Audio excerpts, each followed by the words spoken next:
예, 저희들이 그 매일 성경을 이제 하시는 분들은 이제 열왕기상 이제 8장은 이제 솔로몬이 성전 건축을 이렇게 마무리를 하고 이제 하나님을 향해 찬양을 먼저 드립니다. 그러니까 결국 핵심은 뭔가 하면 이제 하나님께서 약속하신 대로 다 이루셨다. 그러니까 하나님께서 다윗을 통해서 그 아들이 바로 이 성전을 건축할 거다 이렇게 약속하셨는데 그 약속하신 대로 다 이루셨다 이렇게 고백을 하고, 그 다음에 또 하나님께 구하는 것은 하나님께서 그 다윗에게 약속하신 것이 있습니다. 내 후손들 가운데 바로 이 위에 왕위에 오를 자가 끊어지지 않도록 해주겠다라는 이 다윗의 언약, 하나님께서 다 참 지켜서 행하여 주십시오. 그러니까 약속대로 행하셨기 때문에 이제 다윗에게 약속하신 것, 후손들에 대한 약속 반드시 지켜주십시오 이렇게 간청을 하고, 그 다음에 이제 이 8장 22절부터 정말 그 중요한 이제 솔로몬이 이제 성전을 두고 하나님 앞에 이렇게 기도를 드립니다. 그래서 먼저는 이제 22절부터 시작해서는 하나님 참 이 성전에 와서 참 이렇게 옳고 그런 것을 그들이 이야기할 때 하나님께서 의인에게는 복을 주시고 악인은 그 악이 드러나게 해 주십시오 부터 시작을 해서, 정말 하나님의 백성들이 삶에 많은 그 문제들 또 아픔들 실패들을 경험할 때 하나님, 내가 건축한 이 전을 향해서, 주님이 계신 이 전을 향해서 이제 기도할 때 하나님 그 기도 응답해 주십시오. 이 기도가 계속 이제 반복이 됩니다. 그런데 저희들이 읽었던 이 44절부터 오늘 본문 말씀은 이제 6번째와 7번째 기도 내용이 되는데, 44절에 보시면 이렇게 기록을 합니다. 주의 백성이 그들의 적국과 더불어 싸우고자 하여 주께서 보내신 길로 나갈 때, 이것은 무엇입니까? 이제 전쟁하러 나가는 거죠. 주의 백성들이 그들의 적국과 더불어 싸우고자 나갈 때, 그때 이제 성도들이 주께서 택하신 성읍과 내가 주의 이름을 위하여 건축한 성전이 있는 쪽을 향하여 여호와께 기도하거든. 바로 이 성전이 있는 쪽을 향해 여호와께 기도하거든. 이제 45절, 주는 하늘에서 그들의 기도와 간구를 들으시고 그들의 일, 참 전쟁에 나가는 이 일을 하나님께서 돌아보아 주십시오 이렇게 솔로몬이 기도를 합니다. 그러니까 이 기도 후에 이제 이스라엘 백성들은 전쟁에 나갈 때마다 바로 주님이 계신 이 성전을 향해서 그들이 기도했죠. 하나님, 우리를 돌아보아 주십시오. 저는 그래서 이 기도 말씀 우리가 참 잘 기억해서 우리 성도님들도 이제 예배를 마무리하고 나면 우리 가정으로, 또 우리 내일부터는 또 다 출근하시게 됩니다. 그런데 우리가 성경적으로 본다면 다 우리들의 삶이 영적인 전투잖아요. 전투. 하나님이 이제 또 가정으로 또 일터로 내 삶의 현장으로 이제 나아가게 되는데, 또 주님의 이름을 가지고 제가 영적으로 정말 주님의 좋은 군사로 살아가게 될 텐데, 하나님, 제가 기도합니다. 정말 저를 돌아보아 주십시오 이렇게 기도하실 수 있는 우리 성도님들이 되시면 좋겠습니다. 그런데 이어지는 이제 46절부터는 조금 더 이제 상황이 악화될 것을 솔로몬이 예견을 하고 있습니다. 여러분, 솔로몬은 지금 이스라엘 역사에 있어서 최고의 전성시대를 맞이하고 있지만, 그는 이 우리가 그 후손들이 살아갈 때 지금과는 비교도 되지 않는 그런 처절한 이제 실패와 또 패배를 경험을 해서 고통의 세월을 살아갈 때도 그들 후손들 가운데 일어날 것이다 라는 것을 솔로몬은 지금 이제 미리 보고 있죠. 그러면서 46절 이렇게 보십시오. 46절에 범죄하지 아니하는 사람이 없사오니, 참 이 솔로몬이, 제가 이렇게 그때 그 전도서와 또 열왕기상의 말씀, 제가 이제 솔로몬 그 성공에 대해서 실패, 솔로몬에게 우리가 배운다, 성공과 실패에서 배운다. 여러분, 참 이 솔로몬이 진짜 탁월한 분이셨어요. 탁월한 분. 그러니까 범죄하지 아니한 사람이 없습니다. 참 이게 우리 로마서에서 나오는 고백이잖아요.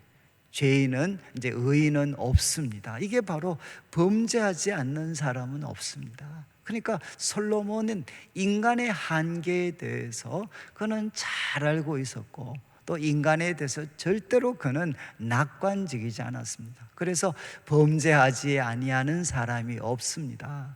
그러면서 이제 그들이 주께 범죄함으로 이런 일이 반드시 역사 가운데 일어날 거라는 거죠. 그리고 주님은 그들을 향해 진노해서 그들을 적국에 넘기시는, 그리고 적국이 그들을 사로잡아 원근을 막론하고 적국의 땅으로 끌어간 후에 이런 일이 후손들 가운데 펼쳐질 거라는 겁니다. 여러분 아시겠지만 열왕기상하가 언제 기록됐겠습니까? 열왕기상하가 여러분 지금 이스라엘이 망한 후에 기록되어진 책이 열왕기상하입니다. 이해하시겠습니까? 지금 바로 이스라엘이 바벨론에게 처절하게 멸망하고, 그래서 그 후손들이 바로 다윗, 솔로몬으로 이어지는 이 하나님의 황금시대. 그런데 이런 어떤 하나님의 백성이 왜 이렇게 몰락했는가, 그 과정을 추적해서 후손들에게 역사로 남긴 것이 바로 이 열왕기상, 열왕기하가 됩니다. 그리고 여러분 역대기가 나오죠. 역대기는 뭔가 또 관점이 다릅니다. 이제 바빌론 포로에서 돌아왔습니다. 그래서 새롭게 예루살렘을 중심으로 하나님의 백성들을 재건하려고 하니까 그들에게 무엇이 필요합니까? 이런 실패 가운데에서도 하나님께서 끊임없이 베풀어 주셨던 그 은혜의 흔적들을 그들이 찾아야 되는 거죠. 그래서 이 하나님의 은혜가 지금 성전 건축을 시작으로 해서 이 이스라엘 새로운 사회를 재건하려고 하는 그들에게 바로 이 과거의 교훈이 살아있는 도전이 되게 하기 위해서 기록한 것이 역대기입니다. 역대기. 그러니까 역대기에는 어떤 내용들이 많으냐, 하나님의 백성들이 이 험한 세상 가운데에서도 자부심을 가질 수 있는 격려와 은혜의 흔적들의 이야기가 이 역대기에 기록이 됩니다. 그렇지만 열왕기서는 무엇이냐? 왜 망했나? 하나님의 말씀이, 하나님의 백성이 왜 망했는가? 이 질문에 대한 답변이 바로 열왕기서입니다. 열왕기서. 그래서 지금 이제 솔로몬은 이미 내다보고 있었던 거죠. 범죄하지 않는 사람이 없습니다.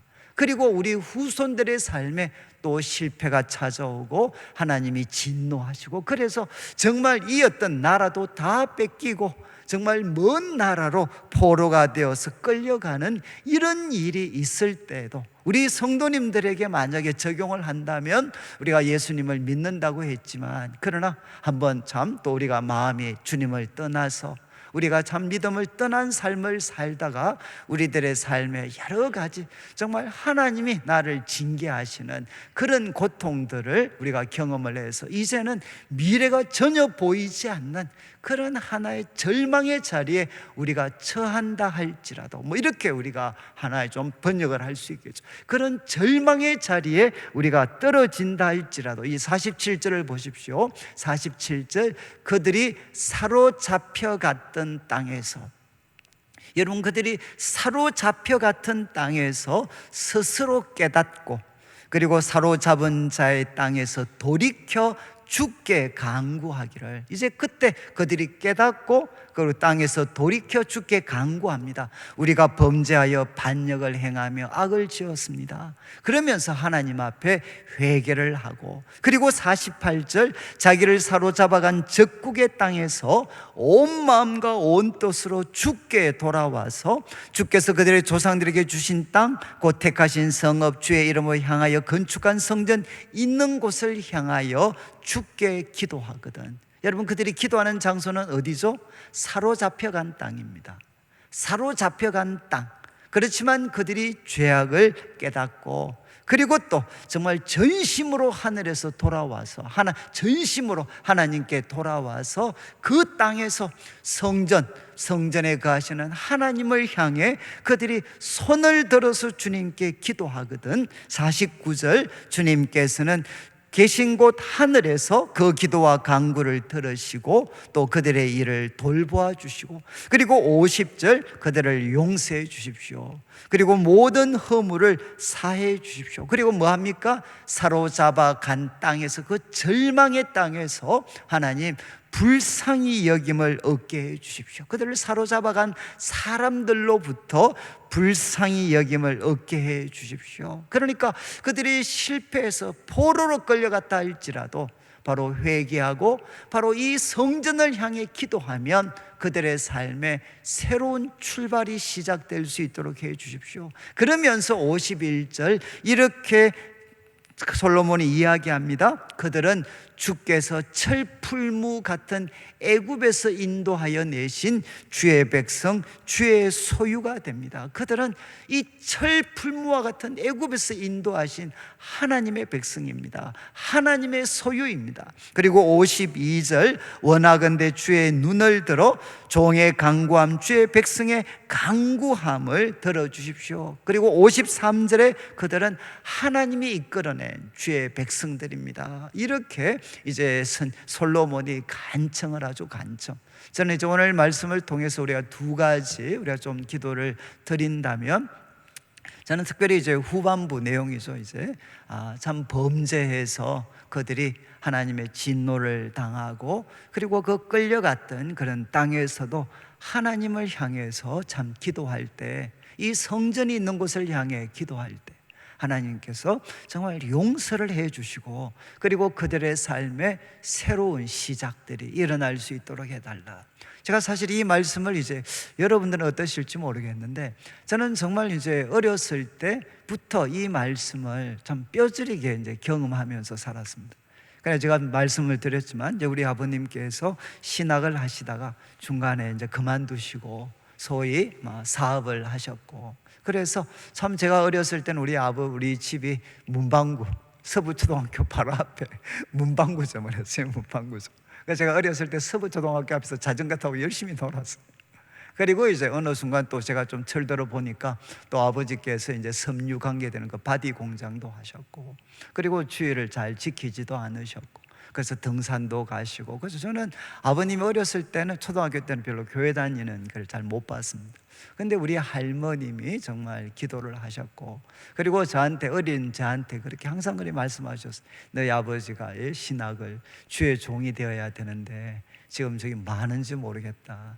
그리고 이제 또 그는 안타까움들을 표현을 많이 하셨고, 그래서 뭐 그것 때문인지는 모르지만 이제 아버님께서 하셨던 일들이 참 많이 이제 실패를 하고, 그리고 이제 그렇게 실패하는 것만큼 이제 아버님께서 하나님께로 이렇게 돌아오셔서, 그래서 이제 한 걸음씩 한 걸음씩 교회 속에 들어오셨고, 그래서 나중에는 이제 참 또 장로님이 되셨고, 그리고 제가 대학을 들어갈 때는 우리 아버님께서 이제 신학교 복학을 하셨습니다. 신학교 거의 한 30년 만에 대구 신학교 야간을 복학을 하셨어요. 복학을. 그러니까 여러분 그 사이에 집이 어떻게 됐겠습니까? 말 그대로 쑥대밭이 됐죠. 쑥대밭이.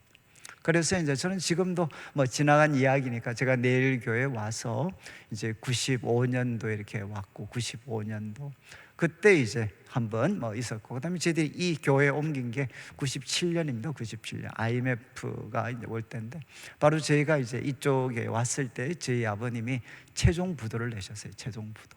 그래서 이제 이 교회로, 제가 부목사였으니까 또 제가 장남이니까 그때 이제 우리 집이 다 흩어졌습니다. 그래서 저는 지금도 우리 아버님은 그때 다리 다치시고 소위 말해서 그런 참 여러 가지 어려움도 겪으시고, 또 우리 어머니는 한 3년을 저는 어디가 계신지 몰라요. 지금도 모릅니다. 그냥 다른 데 가셔서 어떻게 보면 이제 좀 파출부 같은 그런 생활도 하셨고, 그래서 저는 제 마음에 우리 집이 다시 모일 수 있을까? 이제 이런 이제 생각들을 했었고, 근데 그때 이제 하나님께서 그래도 말씀을 통해서 제 마음에 다시 참 모일 거다라는 그런 확신도 주셨고, 그래서 저는 어렸을 때부터 이제 뼈저리게 경험을 한 게 뭔가 하면, 하나님의 뜻을 이렇게 거스르면서 살았을 때 어떤 이제 좀 아픔들이 좀 일어날 수 있는가. 제가 말씀드렸죠. 제가 신학교 간다라고 할 때 이제 우리 어머님은 저는 반대할 줄 알았어요. 반대. 근데 우리 어머님께서 너무 쉽게 허락을 하셨습니다. 허락. 그래 가거라 가. 가려면 빨리 가지 왜 이제 가려고 하냐. 그러면서 우리 어머님이 허락을 하셨어요. 근데 제가 그래 나중에 그래서 제가 한번 물어봤죠. 이제 세월이 지난 후에, 어머니, 그때 나는 엄마가 반대할 줄 알았는데 제정신이 아니었나, 왜 그때 허락을 했습니까? 이렇게 물으니까 우리 어머니 딱 한마디 하셨어요. 그 마디는 제가 잊을 수가 없는데 뭐라고 말씀하세요? 야 임마, 그것도 모르냐, 너도 너 아버지처럼 되면 어떡하냐. 딱 한마디셨어요. 니도 아버지처럼 되면 내가 어떡하냐. 이제 무슨 말씀인지 아시겠어요? 너도 하나님 보셨을 때 목사가 돼야 될 사람일 수 있는데 내가 그거 막았다가 만약에 너가 돼야 될 사람이 안 되면 또 아버지 겪었던 거 니 또 겪을래? 또 너희 자식도 또 겪게 할래? 그거는 안 되잖아. 그래서 이제 어머님이 정말 마음으로는 뭐 맞고 싶은, 참 그 마음이 꿀뚝 같았지만 그래도 이제 그걸 허락을 하셨어요. 허락. 제가 이제 이 말씀을 드리는 것은 뭔가 하면, 요즘 분들은 뭐 이런 설교를 좀 싫어하실 수 있습니다. 그렇지만 우리가 하나님의 뜻에서 하나님 우리에게 원하시는 삶의 자리에서 이탈하면 하나님이 사랑하시기 때문에 우리를 징계하십니다. 징계. 그렇죠. 참 그 징계가 생각보다는 아픔이 많이 있습니다. 그렇지만 솔로몬이 우리에게 도전하는 것처럼, 그러나 그것이 끝이 아니라는 거죠. 끝이. 바로 거기에서라도 우리가 손을 들고 바로 하나님이 계신 전을 향해서 우리가 기도하면 하나님이 어떻게 하시나, 우리들의 죄를 다 용서해 주시고, 그리고 우리를 그렇게 짓밟았던 사람들한테 불쌍히 여김을 받도록 해 주시고, 또 우리가 생각하지도 못했던 방식으로 우리들의 삶에 새로운 시작이 바로 이제 일어날 수 있도록 바로 도와주실 수 있는 힘과 능력과 지혜를 갖고 계신 분이 바로 우리 하나님이시라는 겁니다. 저는 그래서 지금도 저는 우리 성도님들 가운데 어쩌면 이렇게 그런 이렇게 미래가 보이지 않는 분들이 계셔요. 좀 표현이 죄송한데, 야, 저 집에 과연 희망이 있을 수 있을까? 그렇지 않습니까? 만약에 깨진 가정들, 그리고 가정의 형편들이, 야, 도대체 저 집에 소망이 있을 수 있을까? 도대체 어떻게 살아갈 건가 도대체. 제가 그런 분들을 보면, 제가 말씀드렸죠, 그런 우리 여인들을 보면 저는 우리 어머니 생각을 많이 해요. 그리고 또 그런 이제 할머니들을 보면 저는 우리 할머니 생각을 합니다. 옛날에 우리 주위 사람들이 바로 참 우리 어머니를 볼 때 이런 마음이었을 수 있구나. 또 우리 할머니를 볼 때 우리 주위 분들이 아이고 팔자가 얼마나 사나웠으면 저렇게 되는 일 하나도 없고, 그것도 손자 좀 키워가 하는 줄 알았더니만 다 목사 된다고 난리치고, 어쩌면 희망이 보이지 않았던 가정. 그런데 이제 우리가 하나님께 손을 들고 기도했을 때, 여러분 참 어떻게 보면 꽤 험한 시간을 보냈지만 하나님께서는 이제 저희들의 삶에 또 새로운 일들을 하셨죠. 그래서 저는 이제 제 자신의 경험을 통해서 이야기할 수 있습니다. 우리가 어떤 삶의 자리라 할지라도 바로 하나님을 향해 손을 들고 기도하면 여러분 새로운 시작이 가능합니다. 그래서 저는 우리 성도들이 바로 우리 교회에서 살아계신 주님을 만나가지고, 그리고 그분을 향해 기도하는 자들이 되셔서 여러분 어떤 절망 가운데에서도 하나님이 주시는 새로운 시작을 맞이해서 우리 후손들에게는 정말 복된 미래를 물려줄 수 있는 우리 성도들의 그런 가정들이 되시고, 그 다음에 첫 번째 기도 제목은 바로 이 내용이었죠. 여러분 또 내일부터 우리가 살아갑니다. 다시 영적인 전투를 우리가 시작할 텐데, 하나님 가정에서, 일터에서, 또 우리가 만나는 많은 사람들, 특별히 우리 이제 추석 연휴니까 여러분 참 이게 양날이 칼이잖아요. 가장 기쁜 날이지만 가장 우리들의 마음을 상하게 할 수 있는 날이 바로 이 추석입니다. 추석과 설날이죠. 하나님 이때 바로 저의 마음을 잘 지켜주셔서 성도들에게 정말 뱀같이 지혜롭고 비둘기같이 순결해서 주님의 영광을 드러내고 이들에게 사랑을 나타내되 하나님 저에게 지혜를 주시고, 그래서 부족한 저를 통해서 우리 가정, 우리 가문이 아브라함, 이삭, 야곱과 같은 믿음의 복된 가문으로 세워지게 하여 주십시오. 그래서 정말 이 추석 명절을 통해서 우리 성도들이 정말 하나님과 함께해서 영적으로 승리하는 그런 우리 성도들 되시기를 주님의 이름으로 축원합니다.